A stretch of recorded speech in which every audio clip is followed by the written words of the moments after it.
오늘 말씀의 제목은 매력적인 신앙인입니다. 사람을 만나다 보면 매력적인 사람을 만나게 되죠. 그렇죠? 뭔가 이렇게 끌리는 그런 매력 있는 사람을 만나게 됩니다. 매력이란 사람을 끄는 힘을 말합니다. 뭔가 유독 저 사람에게 특별한 뭔가가 보여져서 끌리는 것이죠. 그래서 매력적인 사람은 사람들의 시선을 끌고 관심을 불러일으키고 호감을 갖게 합니다. 매력은 크게 두 종류로 구분되는데 외적인 매력과 내적인 매력입니다. 외적인 매력은 우리가 잘 알듯 외모, 그 다음에 몸가짐, 기품이죠. 그리고 스타일 등 시각적인 것을 말하고 내적인 매력은 지식, 능력, 성품, 리더십 등 비시각적인 것을 말합니다. 여러분, 매력은 풍겨나는 겁니다. 풍겨나는 것. 그래서 사람들을 만나기 위해 잠시 자신을 꾸미거나 잠깐 태도를 바꾸거나 말을 바꾸는 것으로는 매력을 풍길 수는 없습니다. 그것에는 한계가 있는 것이죠. 기품처럼 풍겨나는 것이기 때문에. 매력은 무언가가 내게 쌓여서 생기는 겁니다. 쌓여서 차곡차곡. 중요한 건 매력은 쌓아서 생기는 게 아니라 쌓여서 생기는 거라는 겁니다. 쌓여서. 나도 모르게 그것에 심취해서 살아갈 때 생겨나는 게 매력인 것이죠.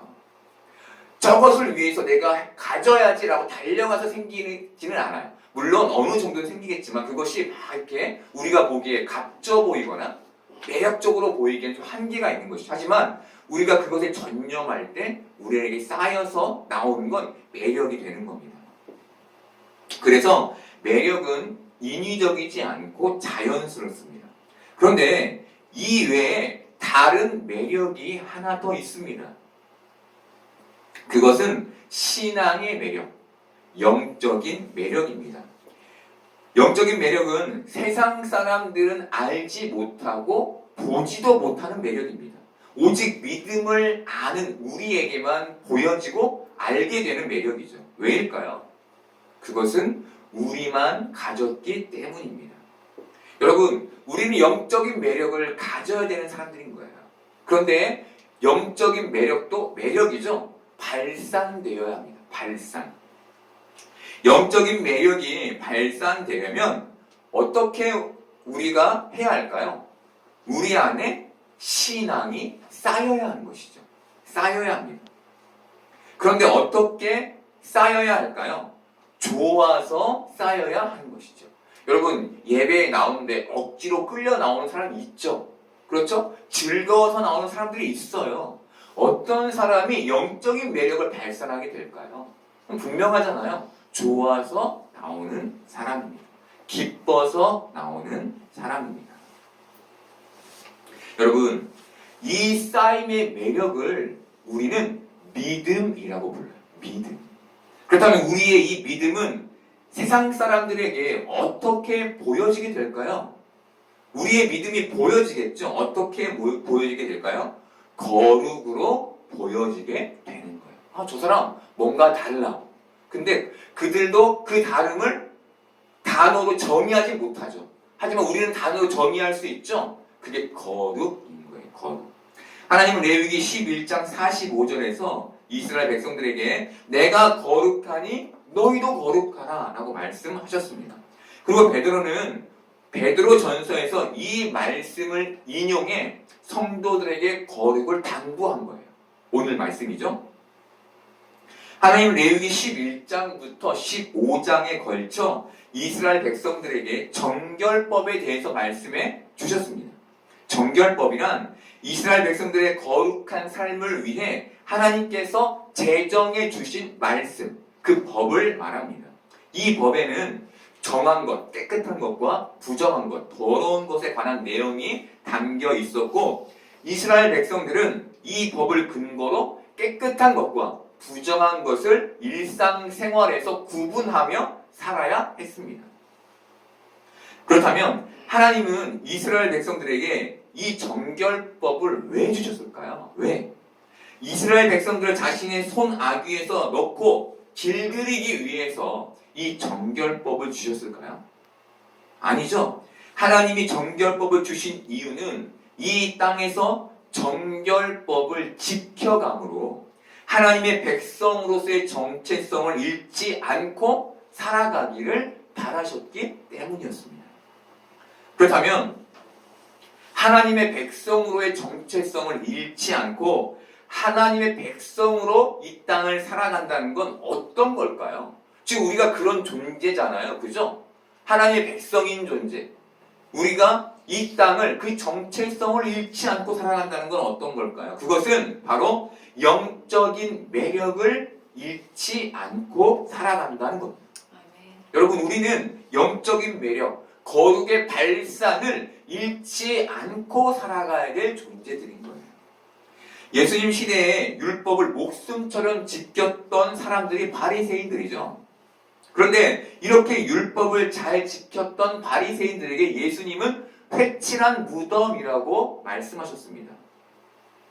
유대인들은 큰 명절이 다가오면 하얀 석회를 무덤에 칠했습니다. 무덤에 하얀 석회를. 왜냐하면 예루살렘으로 오는 순례객들이 그 무덤을 모르고 밟아서 부정해지지 않도록 하기 위함이었습니다. 밟으면 예루살렘 성에 입성을 못하는 거예요. 부정하니까. 그래서 그걸 방지하기 위해 석회를 칠했던 것이죠. 여러분, 회칠한 무덤은 겉으로는 깨끗해 보입니다. 하지만 그 안에는 뭐가 있습니까? 썩은 식체가 있죠.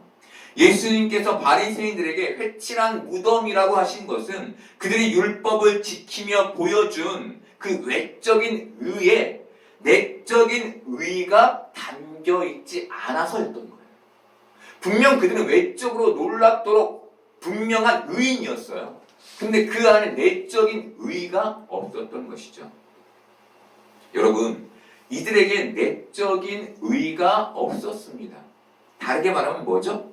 이들에게 영적인 매력이 없었다는 거예요. 영적인 매력. 이들은 매력적인 신앙인이 아니었던 거예요. 사람들이 보고 뭔가 달라라고 느끼는 그런 영적인 아우라를 풍기는 그런 사람들은 아니었던 것이죠. 그렇다면 우리가 매력적인 신앙인이 되기 위해 우리 안에 가져야 할 내적 의는 뭘까요? 내적 의. 그것이 우리를 거룩한 발산을 이루니까 그건 뭘까요? 그럼 말씀을 준비하면 늘 놀랍도록 신기한 것은 모든 설교가 다 예수 그리스도로 귀결된다는 겁니다. 준비하다 보면 다 그냥 예수님이에요. 그게 너무 놀랍도록 모든 말씀이 다 그래요. 여러분, 성경의 말씀이 왜 모두 그리스도로만 귀결될까요? 여러분, 우리에게 그리스도만 필요하기 때문인 거예요. 그리스도만. 이 땅을 사는 우리에게 그리스도가 너무 중요한 거예요. 다시 말해, 예수님만이 우리가 가져야 할 내적 의이신 거예요. 이처럼 우리의 모든 삶은 기승전 예수님이어야 하는 거예요. 아멘. 그게 신앙인의 모습이며 그게 영적인 매력이며 그게 거룩의 발산인 것이죠.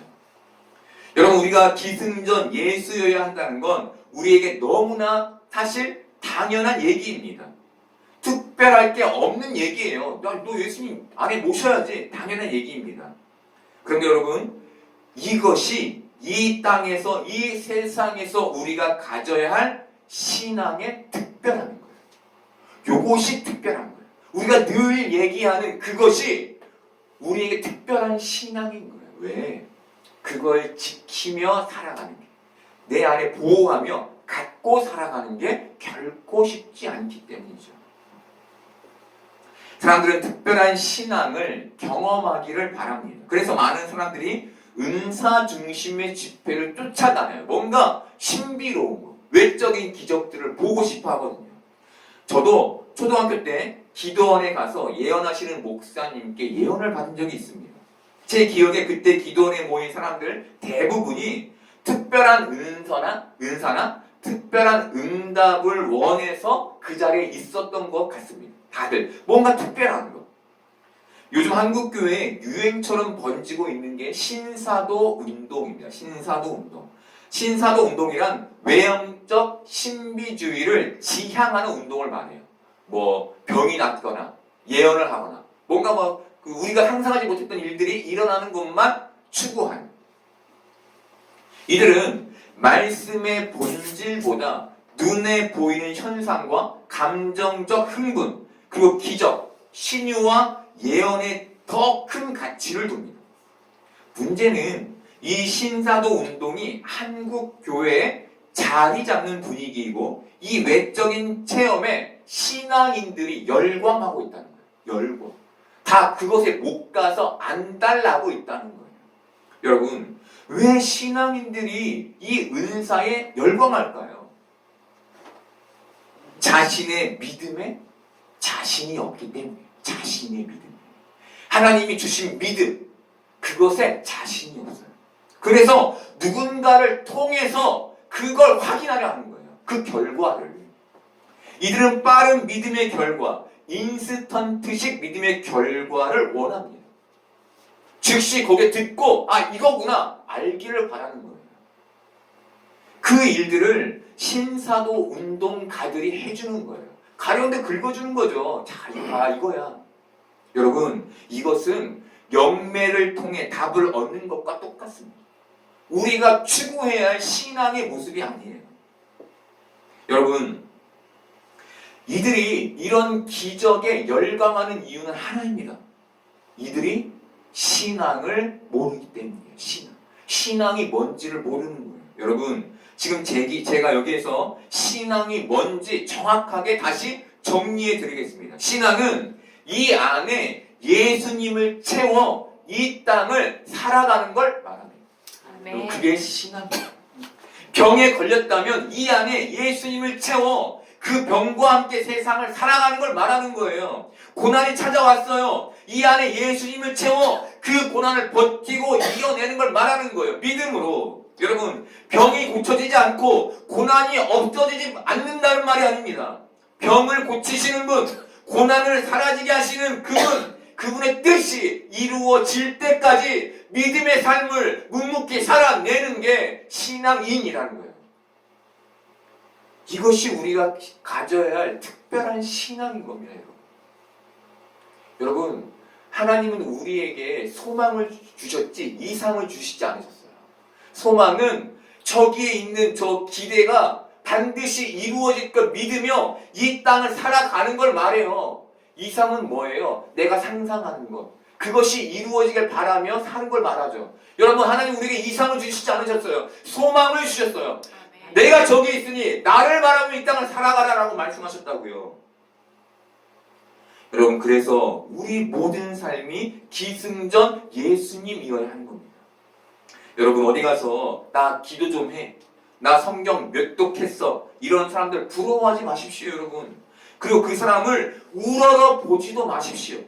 성경 한 구절로도 성경 천독한 사람보다 신앙으로 살아가는 사람들이 있고, 아침에 한마디의 기도로 수시간을 기도하는 사람보다 신앙으로 살아가는 사람들이 있습니다. 진짜 신앙이죠. 여러분, 외면을 보면 안 돼요. 외면의 행함이 내면을 완벽히 설명해내지 못해요. 외면의 신앙은 내면의 의, 예수님 없이도 충분히 가능합니다. 우리가 보아야 할 건 그들이 가진 그 성취가 아니라, 그들이 천독했대, 그들이 만시간 기도했대, 그런 성취가 아니라 이 안에 진짜 예수님이 계신지를 봐야 하는 거예요. 이 안에. 여러분, 우리가 이 안에 내 예수 그리스도를 충만히 할 때 여러분, 영적인 매력, 신앙의 매력이 쌓이게 될 겁니다. 그리고 이때 우리 안에서 인위적이지 않은 자연스러운 신앙의 매력, 거룩이 발산되게 될 겁니다. 여러분, 그런 여러분 되기를 바랍니다. 여러분, 인위적이지 않고 자연스러운 신앙의 매력은 사람들에게 거룩으로 보여집니다. 다른 말로 어떻게 보여지냐면 나와 다른 애로 보여지는 거예요. 나와 다른 애. 저 사람은 뭔가 구별되어 있네, 구분되어 있네로 보여지는 것이죠. 신앙의 매력이 거룩으로 나타나게 되는 건 우리 죄를 대속하신 그 거룩하신 예수님이 우리 안에 계시기 때문입니다. 그런데 현실을 살다 보면 예기치 않은 고난과 어려움을 만나게 되죠. 또 다툼과 억울함 등을 만나게 돼요. 그런데 그렇게 그런 일들을 만나면 우리의 삶에 거룩의 발산이 끊어지게 될 때도 있습니다. 그래서 우리는 이 거룩의 발산이 끊어지지 않도록 지속되도록 해야 하는데, 우리가 이 거룩의 발산을 지속할 수 있는 방법은 이스라엘 백성들이 정결법을 지켰듯이, 정결법을 지킴으로 하나님을 인식했듯이 우리는 성경을 자주 읽어 하나님과 예수님과 성령님을 인식하는 것밖에 없습니다. 그런데 말씀을 읽어도 그 말씀이 우리 마음에서 튕겨져 나갈 때가 있어요. 간혹 있죠. 막 읽히는 게 아니라, 마음에 막 담아지는 게 아니라 머리로만 알고 튕겨질 때가 있습니다. 그렇다면 우리는 어떻게 이 튕겨짐 속에서 거룩의 발산을 지속할 수 있을까요? 그것은 우리를 하나님께 자주 노출시키는 것으로 가능합니다. 노출. 여러분, 우리를 하나님께 노출시킨다는 건 우리 마음과 삶의 상태를 하나님께 숨기지 않고 내뱉는다는 말이에요. 그럼 잘 기억하셔야 돼요. 교회에 자주 온다는 얘기를 하는 게 아니에요. 뭔가 프로그램에 참여하라는 얘기가 아니에요. 내 안에 담겨져 있는, 내 안에 성경을 읽을 때 튕겨내는 그 무언가가 자리 잡고 있기 때문에 안 되는 거잖아요. 그죠? 그걸 하나님께 내뱉을 수 있어야 하는 거예요. 하나님, 저 이것 때문에 너무 힘들어요. 그렇다면 어떻게 우리 마음과 삶을 하나님께 내뱉을 수 있을까요? 어떻게 해야? 그것은 하나님을 경외하고 하나님의 위엄을 경험할 때 가능합니다. 경외는 내 곁에 계신 하나님을 지속적으로 의식하는 걸 말하죠. 의식. 저 하나님 계신데 나 이러면 안 되지. 요게 경외이죠. 위엄은 하나님의 거대하신 존재하심에 눌리는 경험. 그 거대하심에 나라는 존재가 사라지는 경험. 그 크심에 내가 결코 교만할 수 없어 그분 앞에 낮아지는 경험인 거예요. 위엄은 여러분, 우리가 하나님 앞에서 나 잘했어 라고 하면 여기 말이 안 되는 거예요. 왜? 그것은 하나님의 위엄을 모르는 사람들인 거예요. 여러분, 우리는 이 경험 없이 거룩의 발산을 지속할 수 없습니다. 왜일까요? 신앙의 지식이 한계가 있기 때문이에요. 율법주의자인 바리새인들 지식적인 사람이었죠. 하지만 그들이 거룩한 삶, 그 거룩을 갖지는 못했어요. 마음에 죄가 가득했어요. 회칠한 무덤이었어요. 마찬가지인 거예요. 우리 역시 하나님을 경험하고 그분을 의식하지 않으면 그럴 수 없는 겁니다. 여러분, 불신자들은 수다를 떨거나 술 한잔 마시며 마음의 상태를 노출시켜요. 그리고 많은 기독교인들 역시 이 방법으로 자신의 마음을 가볍게 합니다. 그런데 여러분, 이것은 마음의 짐을 덜어주기는 해요. 누군가에게 내 걸 얘기하면 내가 가벼워지죠. 네, 덜어주긴 하지만 우리로 거룩을 발산하게 하지는 못해요. 거기까지는 못 가요. 우리의 이 대화가, 우리의 이 나눔이. 오직 거룩의 발산은 하나님께 우리 자신을 노출시킴으로 우리 마음에 예수님이 충만하게 될 때에만 이루어지는 거예요. 여러분, 다른 방법은 없어요. 여러분, 다른 방법은 바리새인들처럼 외식하는 거예요. 그냥 우리는 결코 이 안에 예수님을 갖지 못한 채, 예수님을 잃어버린 채 거룩을 발산할 수 없습니다. 여러분, 이때 들어서 우리는 오직 너희를 부르신 거룩한 이처럼 너희도 모든 행실에 거룩한 자가 되라. 내가 거룩하니 너희도 거룩하라는 그 말씀처럼 살게 되는 거예요. 그 말씀이 우리의 삶에 이루어지게 되는 것이죠. 그런데 여러분, 여기서 한 가지 질문이 생깁니다. 그것은 우리는 왜 거룩해야 하냐예요. 우리는 왜 거룩해야 하냐?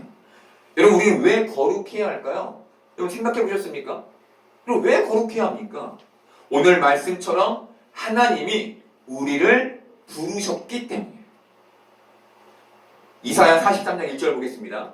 야곱아, 너를 창조하신 여호와께서 지금 말씀하시느니라. 이스라엘아, 너를 지으신 이가 말씀하시느니라. 너는 두려워하지 말라. 내가 너를 구속하였고 내가 너를 지명하여 불렀나니 너는 내 것이라. 여러분, 하나님이 우리를 지명하여 불러 구속하셨어요. 그러니 우리는 거룩한 자가 되어야 하는 거예요. 여러분, 저는 신앙생활하면서 거룩을 발산하는 매력적인 신앙을 가진 사람들을 여럿 만나보았습니다. 그중 제게 가장 큰 경험은 서울의 어떤 목사님을 만났을 때였어요. 제가 그 목사님과 만나며 그 목사님 곁에 섰을 때 신기한 경험을 하게 됐는데, 그것은 제가 그분의 품에 폭 안긴 것 같은 평안함이었습니다. 마치 그분이 나의 모든 걸 다 안아버린 듯한 느낌이었습니다.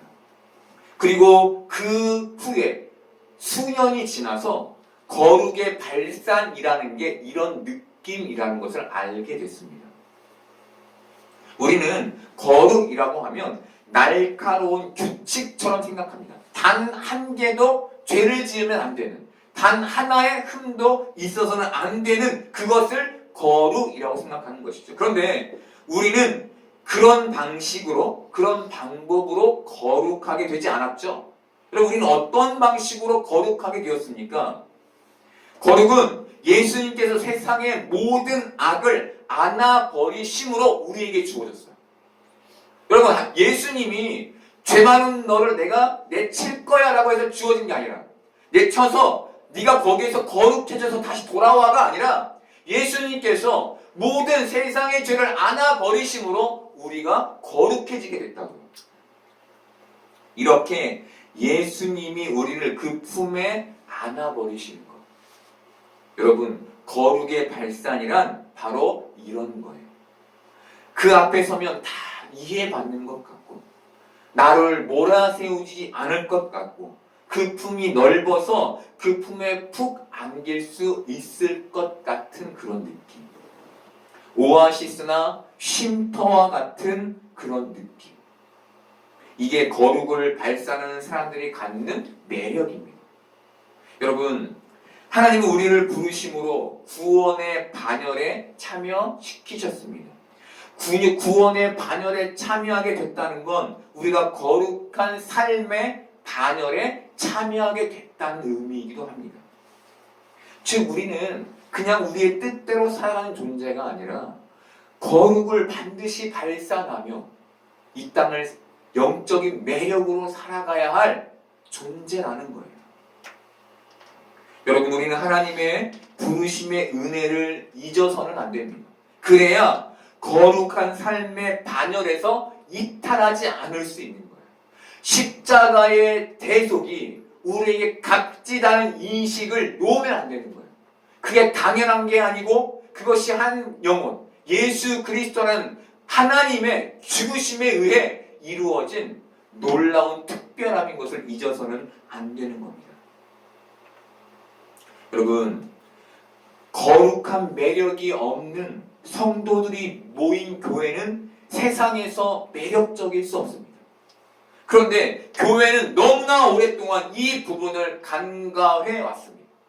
교회가 거룩에 대해서 신경 쓰지 않고 오직 품어내기만, 사랑으로 품어내기만 바빴던 것이죠. 이제 여러분들이 그 영적 매력, 신앙의 매력, 거룩의 매력을 회복하기를 바랍니다.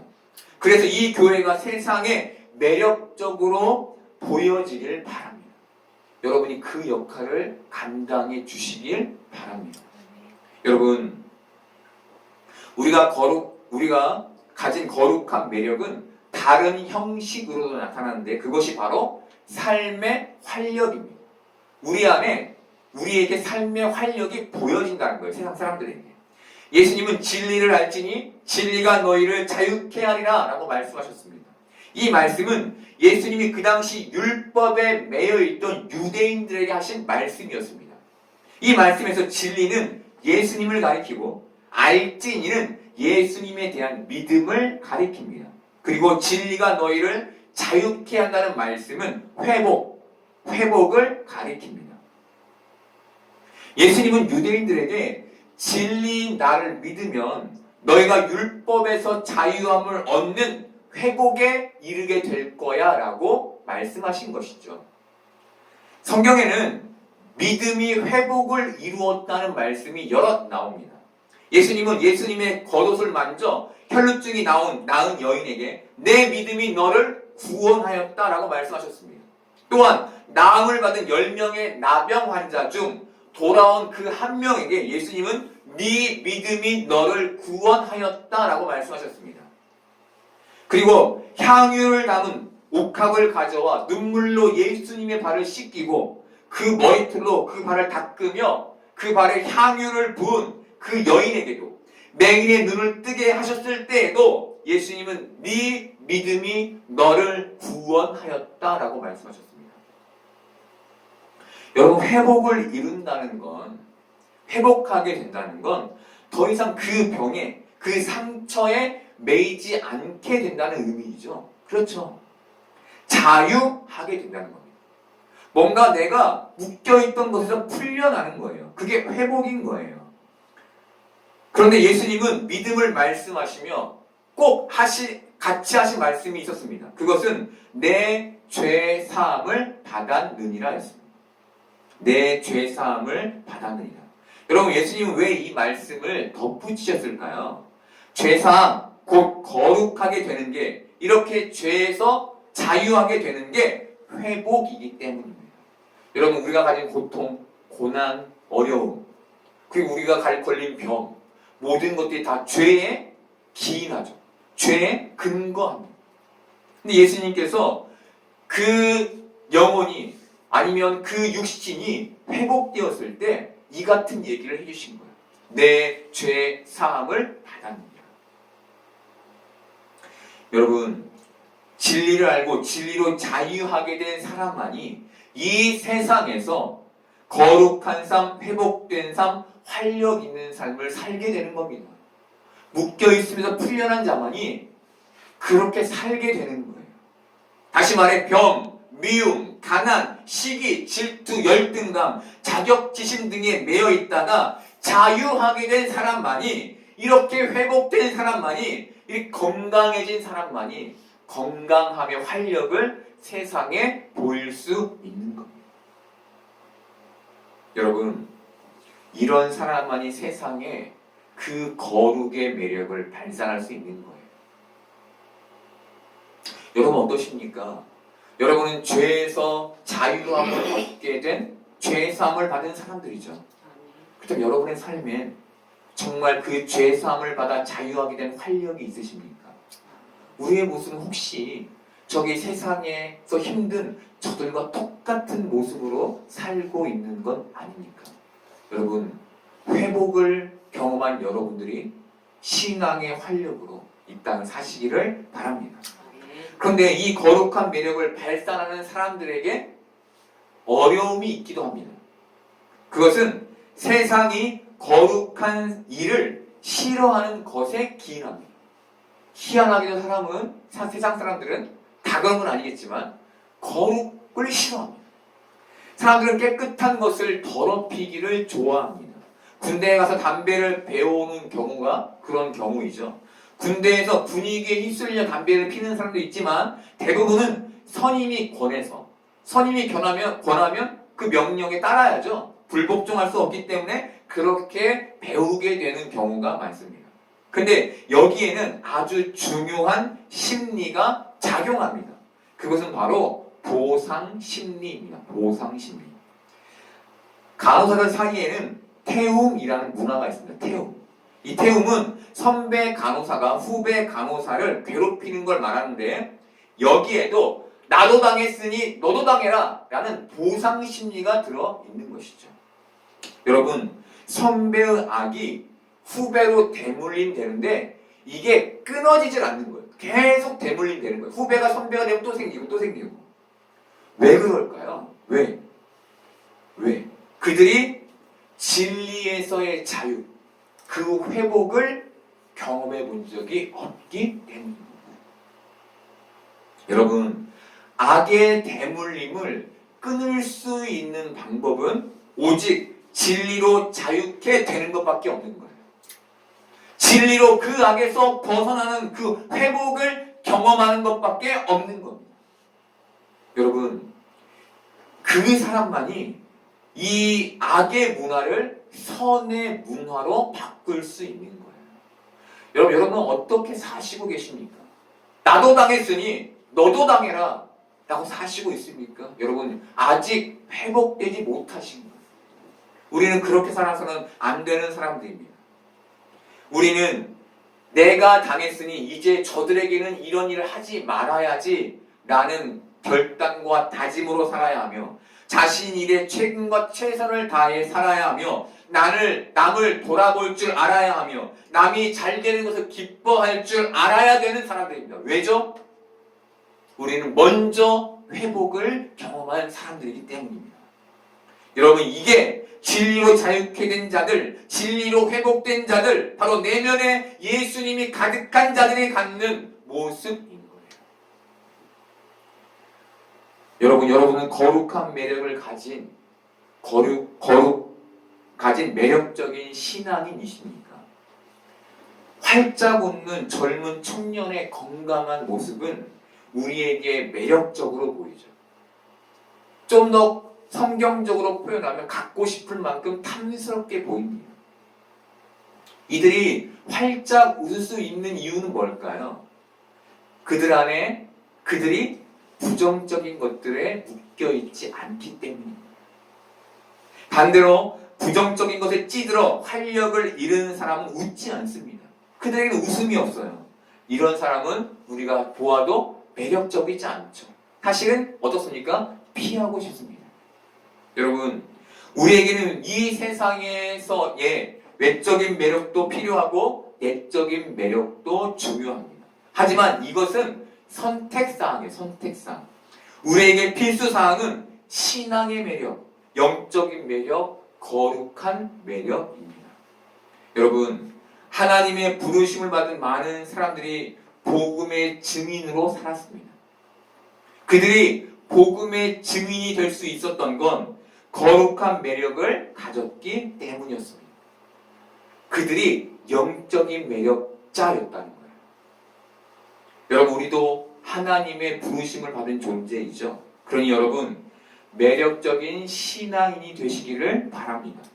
그렇게 거룩의 매력으로 주위에 천국을 만들어가는 여러분 되기를 바랍니다.